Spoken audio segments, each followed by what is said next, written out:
Hello everyone, welcome all of you to Nikki Lyle Creative Presents with Industry Leaders, where today I'm joined by Oriel Davis-Lyons. So welcome Oriel, thank you so much for sharing your time with us today. Would you mind, I know most people are here to see you, but just telling us a bit more about yourself and your background to start with? Sure, yeah. Hello everyone. I'm currently creative director at Spotify, which is something I've only actually been doing for about 3 months. Before that, I was at Droga 5 here in New York, and I did about three and a half years there, kind of over 2 stints. I was also at RGA here in New York, and then before that I was in New Zealand, and I lived in New Zealand for about 10 years. I'm actually British originally, but yeah, when I got to New Zealand, I was a chef, and when I left, I was in advertising. Yeah, and it was a good place to get started. I remember that, like reading that about you, that you were a chef, then you went into advertising, which is my first question actually. When did you decide you wanted to get into advertising?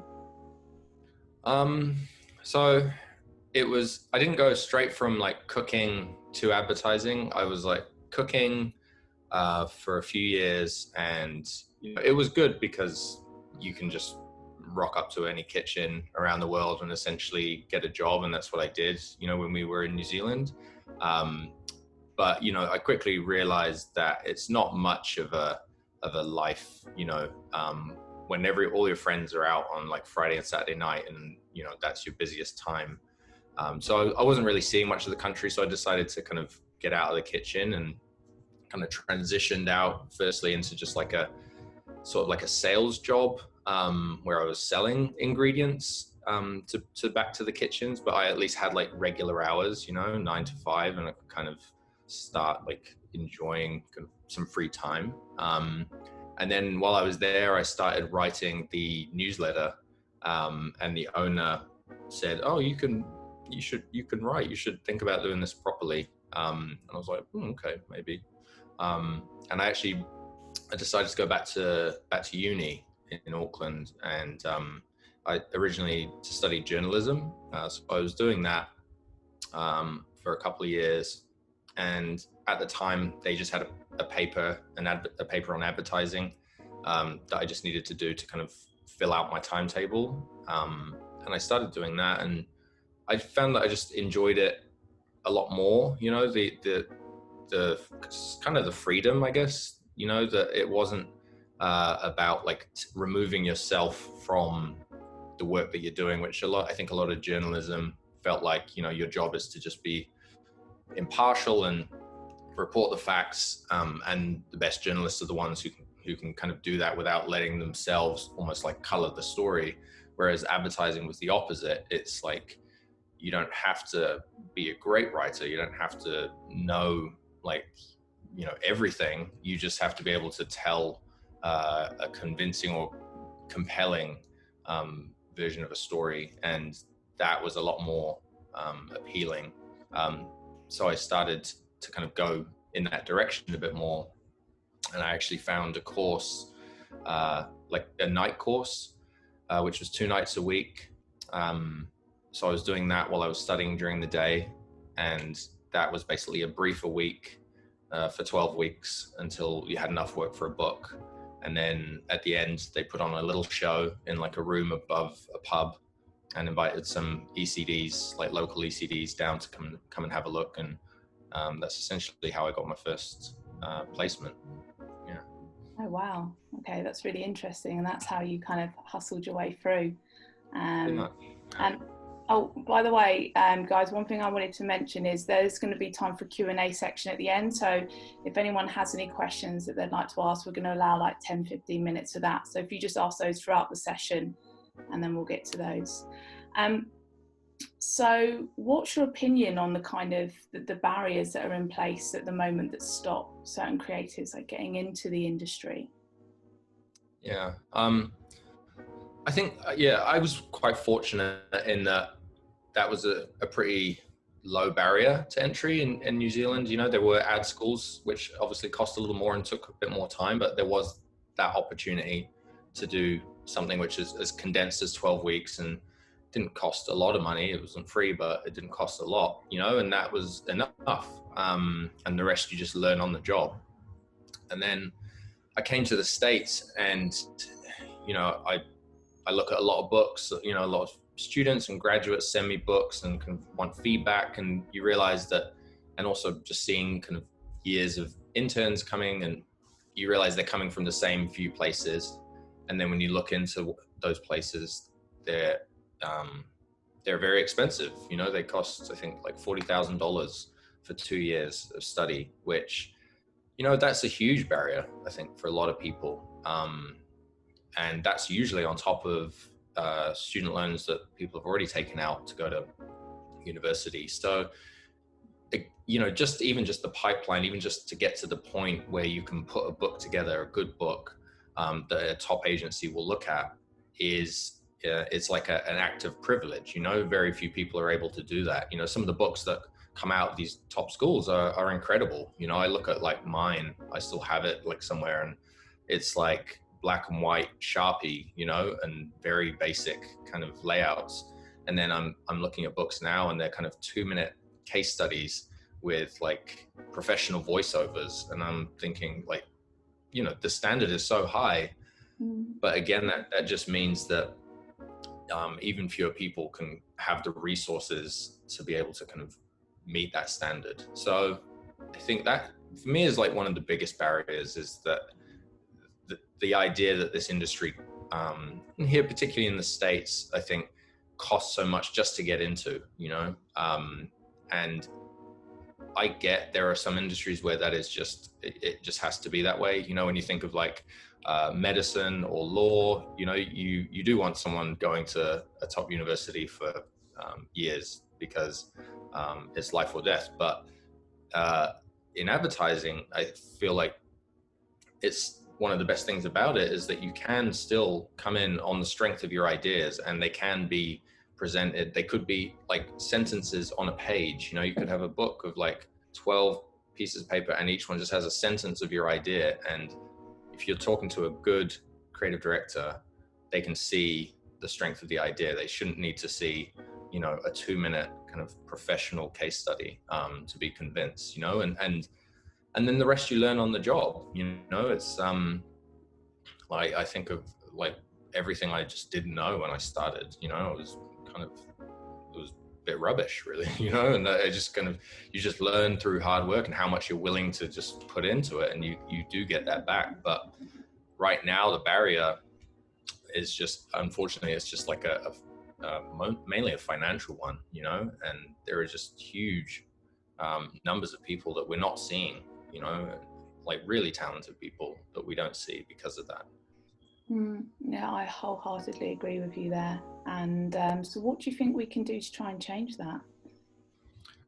I mean, yeah, I think I'd love to see agencies probably making an effort to diversify the places that they look to for talent, for young talent, new talent.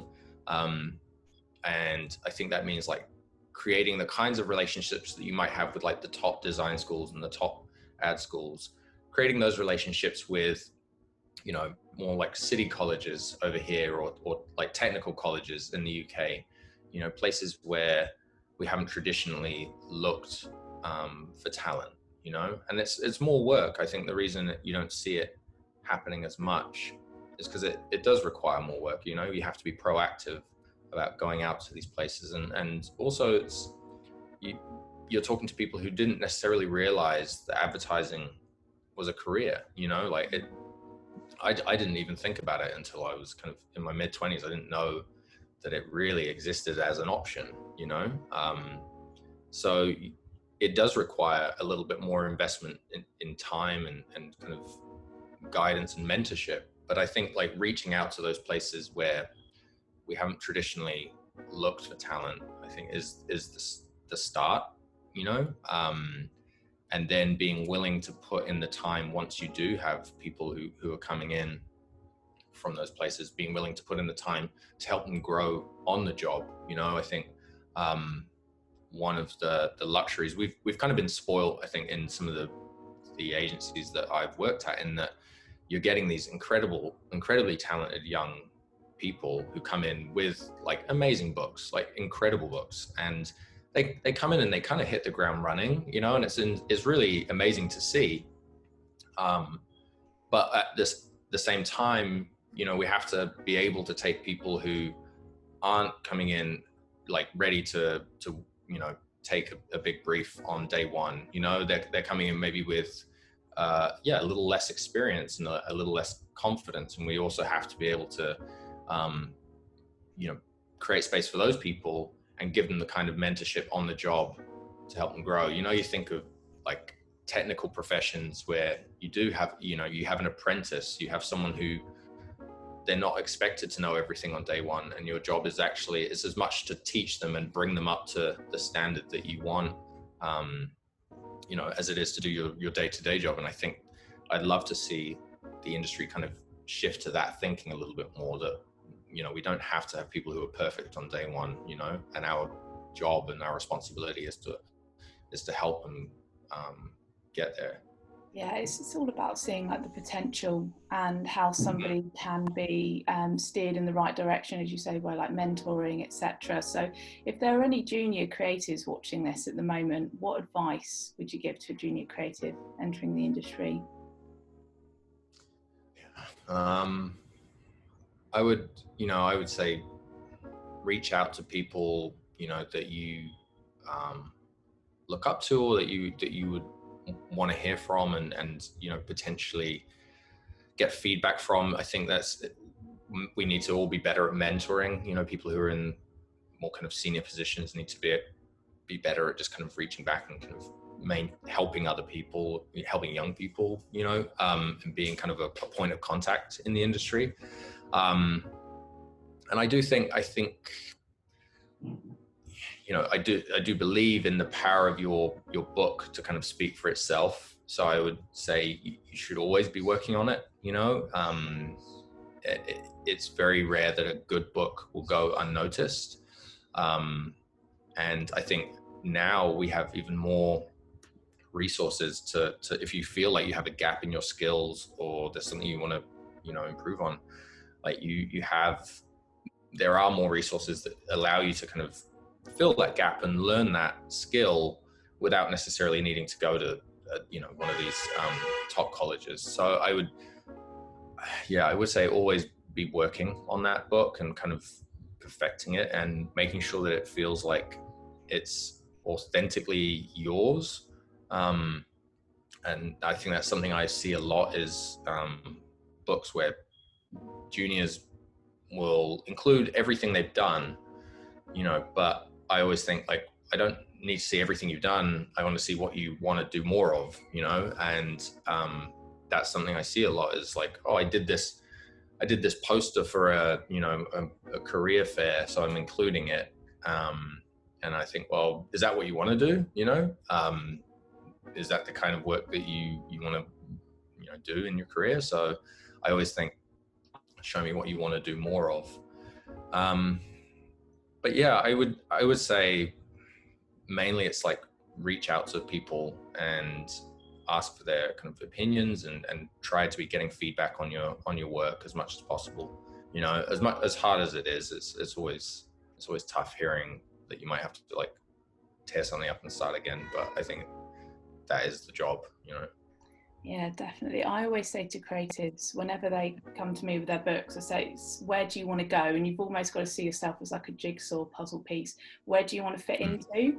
And you can kind of pivot and navigate your style and your creativity, because all people want to see is your voice. What makes you? What are you going to bring to the agency? What ideas? And where do you want to go? And then they can work with you with that. And it's like the book is the most important thing. I always say to people, you're only as good as your book, and it's worth crafting it and refining it and making sure it's spot on, because that's what you're judged by more than anything, more than even where you studied. It's all about the work and what you're presenting. So I'd love to chat to you a bit more about your work, actually, which is centered around like social issues. And so how do you get into to those kind of projects? Is it something that you bring yourself into an agency, or are you always pushing your work to go towards that way? Or yeah, more so now. I think at this stage in my career, I'm definitely probably pushing more of the issues that I care about, into my work. Sometimes, like, where it's appropriate, sometimes it's not the brief at all, but I always think, well, I'll give it a shot, and if they don't go for it, we can always go back to something else. But I think, previously, you'd wait for those briefs, or you would kind of maybe do something on the side. But more lately, I'm kind of just aware that for me, that's the work I find the most rewarding and fulfilling, is when it's both a really interesting piece of work, and it combines the things I like about the industry, which is innovation or unexpected, non-traditional kind of media and approaches and tech and things like that, but also with a purpose. So recently I've definitely sought those projects out, and either they've come in through briefs that at Droga, for example, where we were quite fortunate that they do attract a lot of those kinds of clients, and those organizations. So I got the opportunity to work on quite a few things there, which kind of aligned with like the things that I cared about. But then also sometimes you just feel like you need to do something, and I think for me, like the gun violence was like the most kind of recent one, where you just can't ignore it here in the States, and I've got two young kids, and one of them in first grade, and they were doing lockdown drills. They do lockdown drills like throughout the year, and so you just kind of felt like, well, I want to, when he's old enough to kind of understand what I do and ask me about it, I want to be able to say, well, I tried to do something about this issue, and I can look back and say I used whatever I had to hand and tried to do something. So that was an issue that we did completely just independently outside of the agency. We didn't really wait for a brief or anything. It was just proactive, and just roped in friends and anyone else who could help bring it together. Yeah, well, that was leading on to my next question, was going to be, what project are you particularly proud of? Would you say that's one of your more prouder achievements? Yeah. That won a pencil and everything. Yeah. Pencil and. I think that one, it definitely quite proud, because it's it was literally just myself and my partner at the time. It started over a beer, kind of after we'd been on the march here, the March for Our Lives. It was kind of 2018. It was like the weekend where every city was marching. There was like 500,000 people marching in New York, and I took my family. We went along, and we kind of regrouped on Monday, and we were talking about it, and it just came from that conversation. It was just like literally an idea or a line on a piece of paper, and then over basically just over a year, we kind of did the research. We made contact with like different organizations who are working in this space. We got production companies involved. We got music composed. We basically it was just us the entire way, with friends kind of jumping in and bringing their kind of different skills, but we didn't have like the weight of an agency, and we were doing it in evenings and weekends, so I think that one I'm kind of very proud of, because it was just us, and it was just done purely on like the passion, for the issue, and then to see it recognized at the NAD with the impact pencil, and the people that have kind of reached out and have offered to help, and since has been like, yeah, it's been great. Yeah, I'd say that one is definitely special. Yeah, it's such an important campaign to do, but it's like just the imagery from it, and it's almost taking the warning signs that you have from smoking cigarette packets, but then putting those quite horrific images of people that have been shot. Yeah. I mean, has it actually been put on, so it's a campaign that you run, and are there any plans to take it any further, to actually get it on packaging for ammunition or anything? I mean, that's the ultimate plan, you know, I think.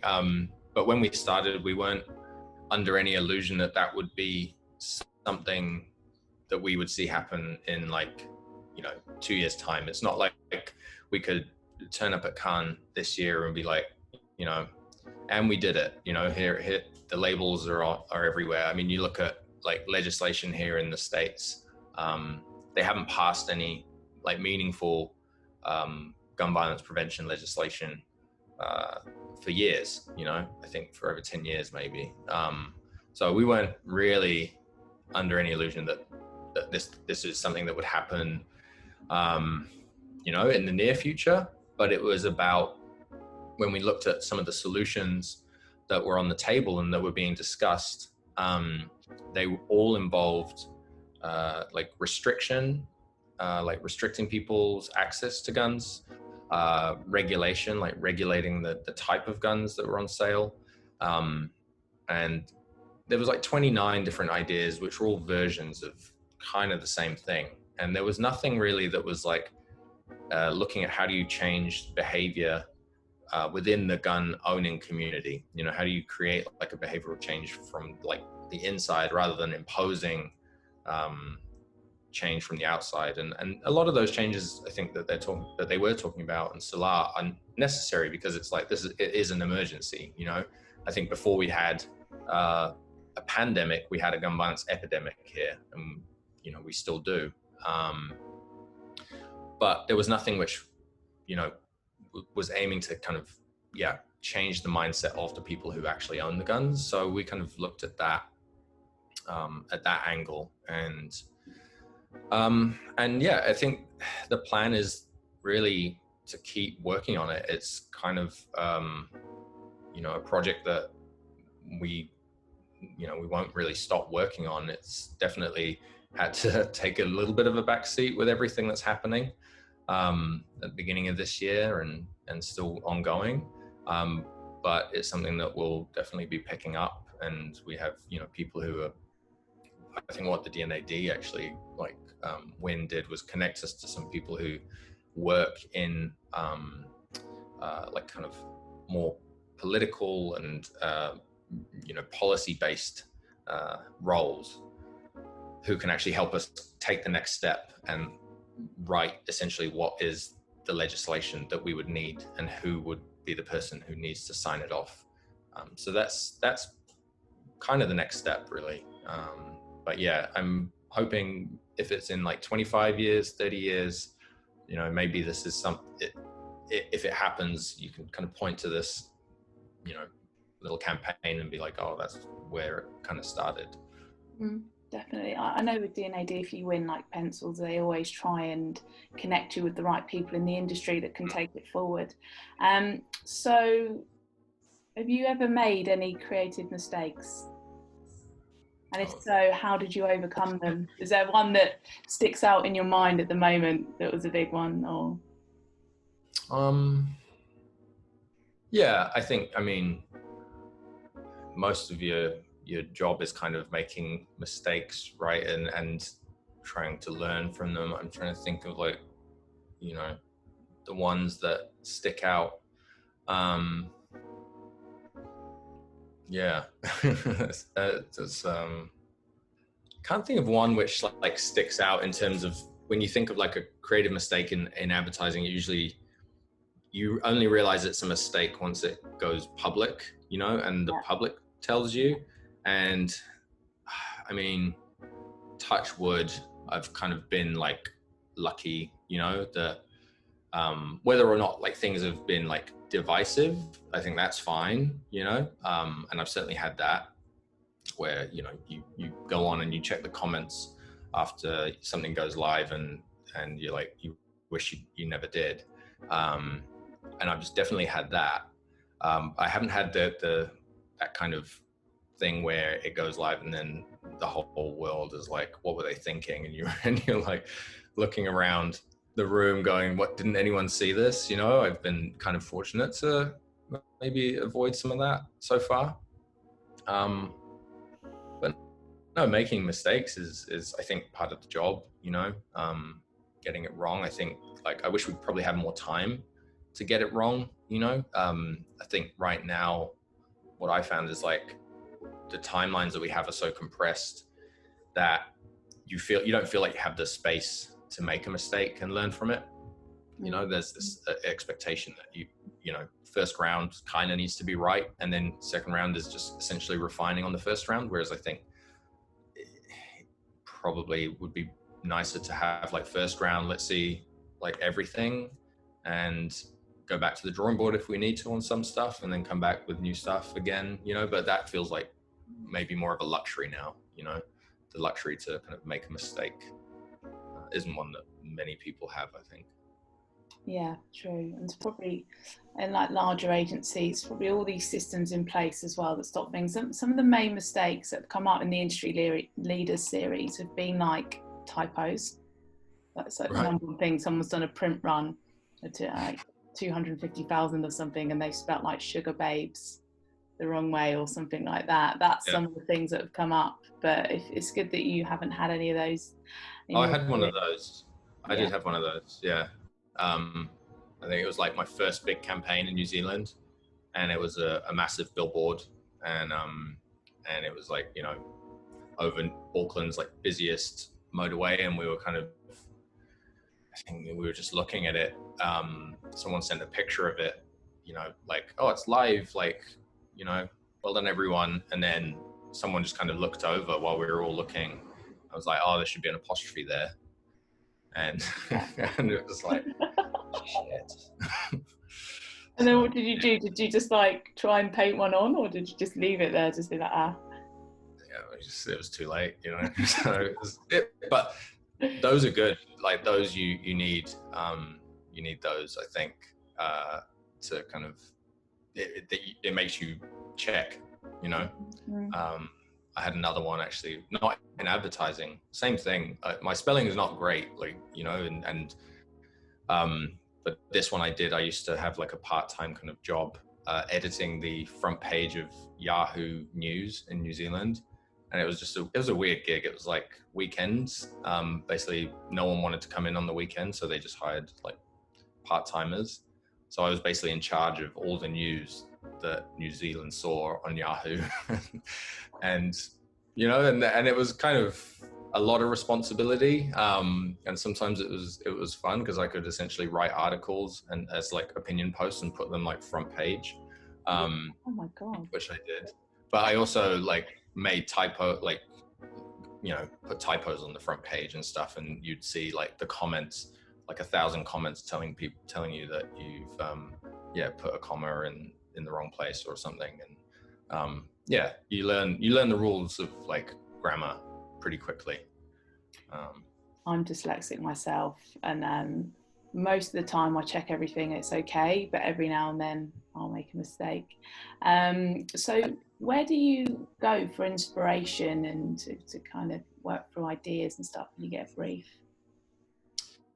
You mean like out in the world, or like in general? Because a lot of creators have their process of where they go to for inspiration. Yeah. So I used to have, there was like a great bookstore. I like to go and like sit in like bookstores because there's usually like a chair somewhere, you know, and they're pretty quiet, and, you know, and it's, you can just wander over to the shelves and pick something up, you know. So there was actually a great bookstore around the corner from Droga that we used to go and sit in, and they had a cafe, and you'd get coffee and you'd be in there for like 2 or 3 hours, you know. And that was perfect. And actually New York, you're pretty lucky. Like if the weather's good, there's a lot of spaces, you know, outdoor spaces. So I would usually try and do that. I'd definitely like encourage people to get out of the office, you know, and go and just like people watch, and particularly get away from your computer. You know, I think that's the quickest way to kind of kill ideas, you know. And I remember I was teaching like a class one day, and they'd been given their brief, and I was just meant to come in and help them like work through the brief. And they were all sat around the table, and they all had their laptops open, and they were like, it's supposed to be brainstorming, but they were kind of saying, one person would say an idea, and then the rest would Google it, you know, and find everything that had been like done that was remotely similar. So that would kill it. And then they would just do that for like 40 minutes. And I was just like, guys, you've got to close your laptops and, you know, get some paper out. So I try and go anywhere I can do that, really, anywhere I can comfortably be away from my computer, which is, it's a lot harder right now because there's nowhere to go. But the weather's getting better, and there's a few places with like outdoor seats now here in Brooklyn. So I try and take a little notepad out and just kind of people watch, really, and somewhere comfortable. Yeah, I think so many people do that. Like they go for walks and they try and just detach. Like you're not going to have your best ideas with your laptop screen in front of you, especially not trying to Google things or anything like that. So my next question is about like the TV spot that you wrote for the Hillary Clinton presidential campaign, which Forbes called a masterpiece of political advertising. So could you tell us a bit more about that? Yeah. So when we joined Droga, I think in like 2015, you know, it was like right at the beginning of the campaign, and we kind of, you know, we let our manager know if a brief comes in, because we knew that they had a relationship with the Clinton Foundation already. And we're like, if a brief comes in, we'd love to work on it, you know, because there'd already been a couple floating around. And yeah, we got the chance. They gave us this brief when it looked like when they knew that she was going to win the nomination. Basically, they gave us a brief, and it was pretty simple. It was like, we just need a spot, you know, that can run on TV and online. And we were like, amazing. And I guess it came really from, you know, I think having kids myself and like watching them, you know, like be absorbed by the things that they kind of watch, you know, and how much, how kind of into it they get, you know, and then how much they then like parrot back to you. I was just kind of watching them one night, and I was also like, I think probably scrolling Twitter or something and seeing like the things that Trump had said, you know, and it was every day he was saying something. And you just kind of think like, man, if my kids said the things that, you know, our kind of presidential like candidate is saying, like I would tell them off, you know. And that was kind of like the genesis of it. It was like, you know, can you really like elect someone who you can't technically even let your kids watch, you know? And we had some ideas where it was like, oh, we were gonna, you know, put like a parental guidance sticker, you know, on his videos or things like that. But this script of just essentially just kids watching Trump speak was just kind of the most simple, really.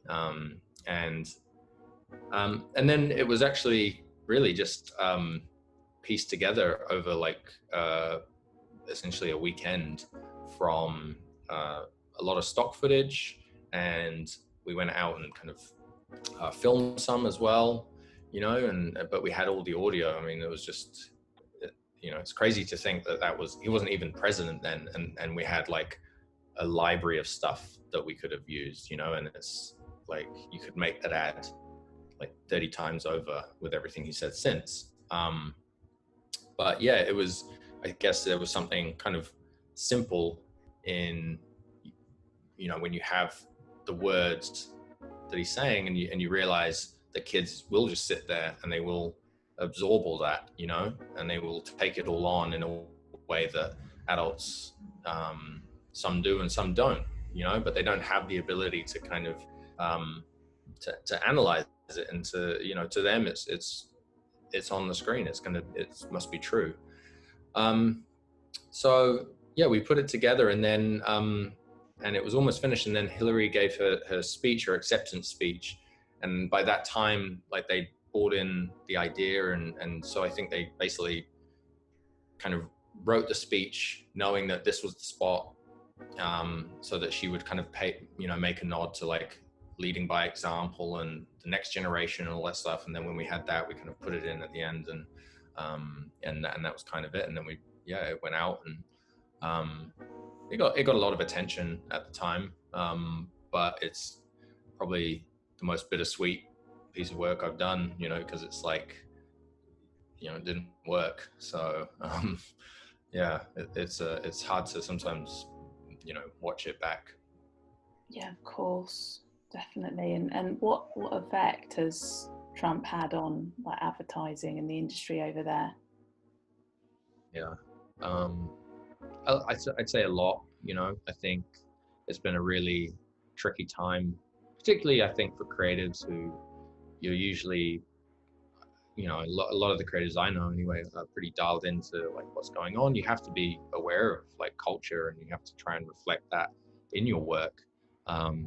But when the culture that you're seeing here is so kind of divided and politicized, you do want to channel that in because that that's what's happening. But then you also, on the other hand, you have clients saying they don't want to be political, and I think the biggest effect that he's had is that he has this ability to politicize everything.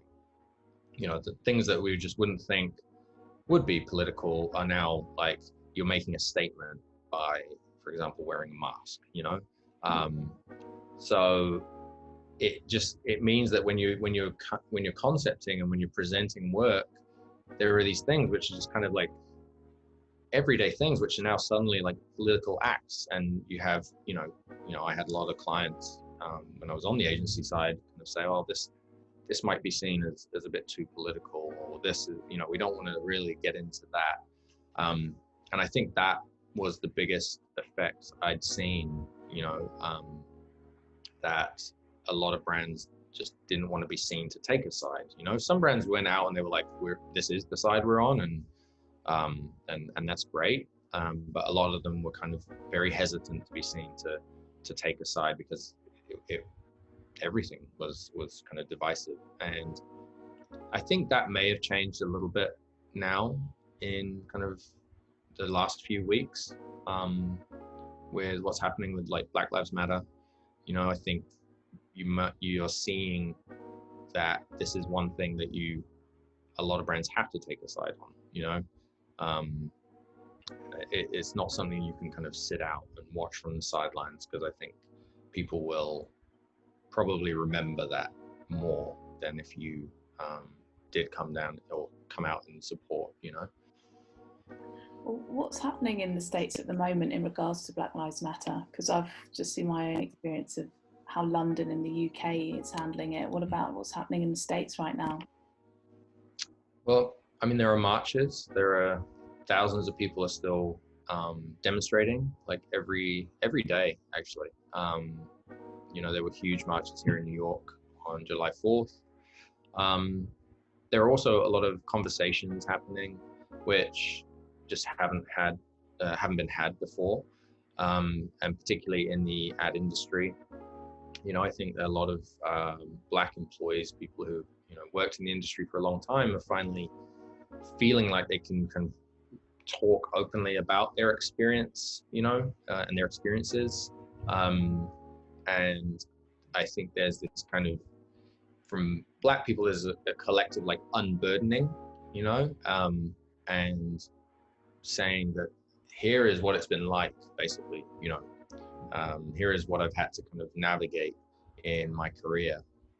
And then you're seeing from a lot of like kind of the white, co-workers and allies, you're seeing that kind of maybe a collective like learning, from that. So I think a few weeks ago, it was pretty bleak. It felt, there was a lot of anger and a lot of sadness. I was just like, how can I do my day job when this is happening out there? And that's kind of, a lot of that like initial kind of rage has I think been channeled, or it is getting now channeled into things which make me feel a lot more hopeful.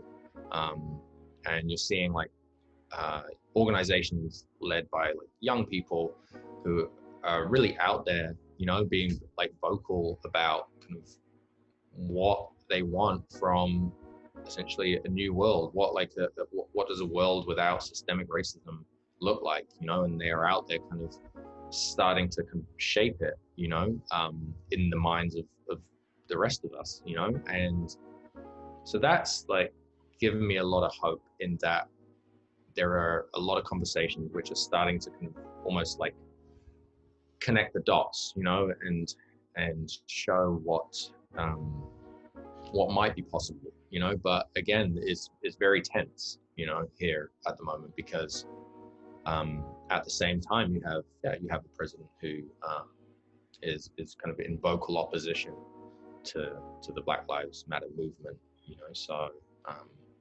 it does feel like you are kind of facing a huge task ahead. So yeah, definitely. Is it like we saw all on the news over here about the marches and everything that's happening over there? But I just wonder, from your own experience of living in New York as a creative, and what your experience has been, but also how's the pandemic affecting the market over in the US? Yeah, it's a lot. I mean, it's upended everything, before I left Droga, it was essentially like every campaign, suddenly that we had on the go, we were about to go into production on, just kind of had to do like a handbrake turn, and how do you kind of salvage like work that you were about to shoot, when you can't shoot, and everything, some things could be pivoted to animation, some things had to just go back to the drawing board. I think that was a huge kind of impact. I think everyone in the industry was facing that. And then there was this period of time when every brief was essentially like, we stand together and we'll get through this. And, there was like a lot of the same kind of work. But now I think you're seeing like we're coming out of that and we're moving into like, well, what is the new normal? We're not going to probably be shooting in the same way that we did before, like big sets and all that stuff. But what can you do in these circumstances? And that's, I think, a bit more interesting in that we have a very kind of limited like sandbox to play in. But sometimes I think that can be a bit more creative, when you are a bit more constrained by like just the circumstances, So I think that's what we're seeing now. Obviously, there was a huge impact on just agencies having to kind of let people go, and I think it hurts. I think the whole industry overall is hurting a bit. But I also think it's a time when we can probably just find like a more creative solutions, than we would before. We're kind of forced to. Yeah, it's like the rules are, if it's not broke, don't fix it. But when the system where everything's broken and we've got this pandemic, it actually gives us an opportunity to rebuild, I think, in this time. And lots of agencies out there are being forced to make redundancies. Advertising seems to be being hit the hardest. I had a talk with Pip Jameson from the Dots the other week, and we both agreed that there's more stuff going on in tech, but advertising is taking a bit of a hammering at the moment, especially in the UK. And also maybe when companies are rehiring, they'll be considering more like diverse hires as well, which is because I know I saw your post on LinkedIn where you offered to mentor Black creatives as well. So anyone that's watching this would like to be mentored by you, how's the best way? Have you got a system where people reach out to you? Are you only taking on a certain amount of creatives? What are you doing at the moment? Yes. So I got a lot of responses from that. Like probably more than I thought I would get. It was a bit overwhelming. So I basically had to think about, like, how do I help, as many people, be useful to people. I can't obviously do one-on-one. I think a lot of people kind of they wanted one-on-one feedback, and I was like, I've got like 60 books, in my inbox. It would take me forever. So I'm actually going to do like a session on Thursday, where it's like, I guess I'm just going to try and pass on some of the things I've learned from looking at so many books, and like what the best ones have in common, and just some kind of basic, I guess, building blocks for putting together a good book. So I think if anyone is watching this and wants to come along, just send me a message on LinkedIn and I'll send you the Zoom invite. I'm not kind of like publicizing it, too much, because it's really, I'm just trying something out, and if people find it helpful or useful, maybe I'll figure out how to do it on a more regular basis. But really, yeah, it's just like, here are the things that I think everyone could probably do, like tomorrow, to help you kind of get your book.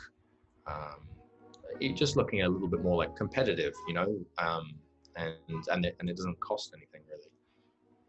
Well, this is exactly why I started running these webinars, because I was inundated with people sending through CVs and folios and saying, can you help? And I was like, I as one person can't go through 100 books, but I can put on a webinar where 100 people can come along, and kind of tune in and learn what they need to learn to help themselves advance in their careers. So, right, should we go on to the Q&A and see what questions people have for you? Okay. First question is, what are the 3 things you believe are absolutely critical to a creative director's success in the industry? Creative director, empathy, because I think you have to remember what it's like to be on the other side, and to have, put all your kind of personality and all your efforts into the work, and then to kind of have it, essentially pulled apart and 90% of the time kind of shot down. I think you have to remember what it's like to be on the other side of the feedback. And clarity. I think, I've worked under various, creative directors, but I would always prefer to work under a CD or ECD who just tells me that they think, it's not there yet, and go back and start again, than someone who kind of says, yeah, maybe to everything, and then just wants to see more, and you're kind of left like wondering, what was the priority, what was the direction. I think you have to be clear, you have to be able to kind of articulate yourself, and pass that on. And the third thing, I think being able to sometimes take yourself out and not of the process, not in a way that you're hands off, but I realize that I don't want to impose my own taste on other people. I have my own sense of humor, I have my own taste in music, but I don't want everyone who kind of shows me work to go away with that, me having put my stamp on their work in that way. I think knowing that sometimes you may not get something that someone is showing you, they like, it may just be like, culturally I'm not of this generation, or I don't get it.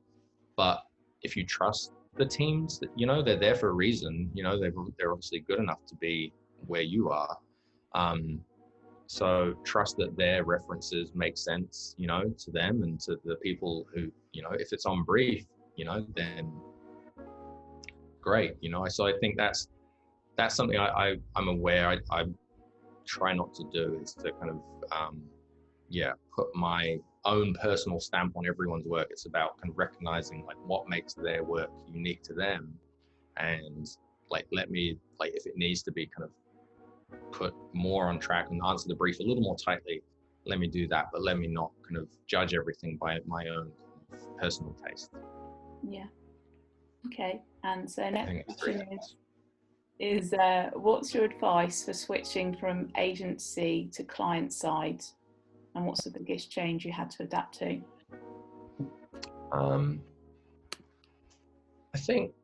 I mean, I'm still new to it, you know, so I think I'm still adapting, and it's a weird time to be adapting, because, you know, I started in lockdown, you know, and I sent one laptop back in the mail, and I got another one, you know, in the mail, and I stayed exactly where I was. I think one of the best things is that you feel like you see more of the process, more of the decision-making process, you know. You're privy to a lot more of that information. So in the agency, you do your presentation, you're like working around the clock, present to the client, you wait a week or something, and you hear back, like you get an email back, here's what we liked, here's what we didn't like. And you're lucky maybe if you get more than that, you know, and it feels like your job is then to decipher it and read between the lines and translate and all that kind of stuff.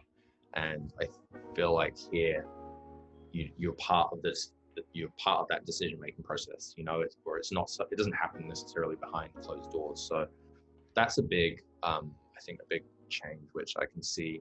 And a lot of people that I know who made that move, who've gone to like brand side, say the same. So that's a big positive, I think. There's also maybe this feeling of like in an agency where you have to be billable, you know, that was like, it creates a relationship to work that I think sometimes isn't healthy, you know, because I started to worry about like, oh, how billable am I? Like how many, you know, people would ask, how many hours do you think it will take to do this thing? And you're like, I don't know, but you have to start almost trying to think about creativity in that way. And when you come to the brand side, you're not billable, you know, it doesn't, so you're freed from that, and you can actually just think about doing the job, you know, and doing it to the kind of the best you can, you know. So those are two big changes I've noticed.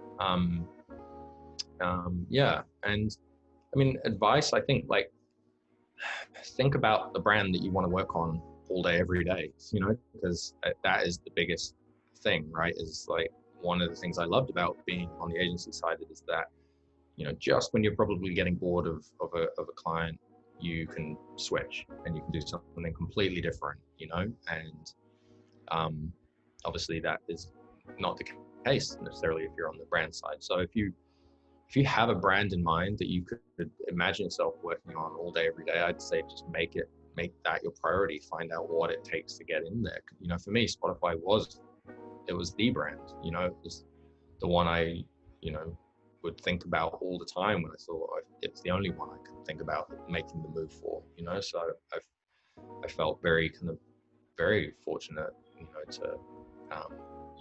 to end up here, essentially. Yeah. So yeah, think about where you want to be all day, every day, and because that's the biggest change. Yeah, that's really good advice. So how integrated should the in-house creative team be with the rest of the business? Do you worry that, you know, sharing office space with the business owners makes it harder to pitch in new thinking? I mean, I technically haven't shared any office space with anyone, so it's hard to know. Like, but I think it helps, to be honest, from everyone I've spoken to. You know, who not just at Spotify but working across the different brands. I think they found that it helps. You know, a friend of mine, he left the agency, went to a great brand here in the city, and he said that one example was that he had sold in, or he presented some work, you know, to the business unit, and he was kind of waiting to hear back, and then he just was passing someone in the in the hallway, and they just had like kind of a hallway chat. And he was like, "Oh, what's going on with that stuff?" And this person, told them, "No, there was some hesitation because they just had some research done that shows that like people are like pivoting from one product to another or something. I don't know." And he essentially like tweaks the campaign in the hallway in this conversation. He was like, "Well, what if we do this?" And the guy's like, "Yeah, I think that could work." And they, rather than like going back to the drawing board, they solved the problem like there and then with a hallway chat, So I do think like probably it's going to work in your favor being more integrated. I think part of the challenges of being on the agency side was this sense of like us and them, and we meet on the battlefield, across a boardroom table, and then we go back and we don't hear from each other. But you realize when you're on the brand side, it's just us, and we're all trying to do the same thing, and we're all on the same team. So I think the more integrated you are, the more you can understand the people that you're working with and the things that they're looking for, and I think mostly it's going to help. Yeah, definitely. Like you say, you're all on the same team together, fighting the same cause. So what do you believe we need to see more of in advertising and less of? So more of diversity. I think that's the one lesson I hope we can all take from this year, this time. I think we need to see more diversity just through like at every level, really. Because ultimately, I think it's hard to. We're asking ourselves like, can we fix the industry? And I see a lot of articles about like fixing the diversity like issue in the industry, and I think it's maybe the wrong way to think about it. I think we should be thinking about rebuilding the industry, with diversity and like equity at its heart, and so we need people kind of who are like have the power to make decisions, like we need people of color, we need more women. Those are the people who we have to kind of now look to kind of help us rebuild the industry. So that is the number one thing I think we need more of. Less of, I think it's happening as a result of this whole time, but like work that doesn't really add to the to the conversation or to culture. I think like there's something about the pandemic and now this kind of like civil rights movement that just puts everything into perspective, and you feel like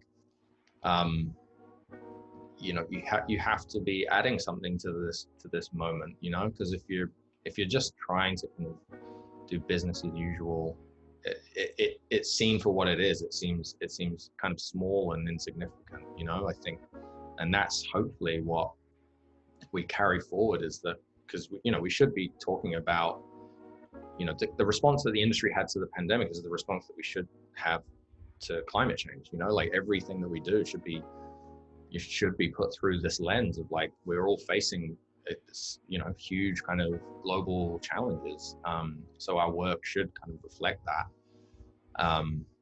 So I hope that we put less importance on work that's just done for kind of shiny effect, and more on work that is done for real like impact. I think what's been really interesting about this time is people have been put first. I never thought I would see something where businesses would stop or slow down, and that corporate capitalist greed for a minute would be put on the back burner to help people. And we've had a human experience. We've realised that human lives matter, but every life matters. Black lives matter, trans lives matter. Yeah. So we're focusing on lives now. We're not just peddling out products all the time. And people at the heart of everything. But I'm aware of the time, Oriel, so I'll let you go. But thank you so much for being here, and I've really enjoyed this talk. And I hope all of you have as well that's tuned in today. And Yeah. Well, I'll let you go, but take care of yourself. Right, thanks. Thank Bye. you, Nikki. See you. Bye, everyone.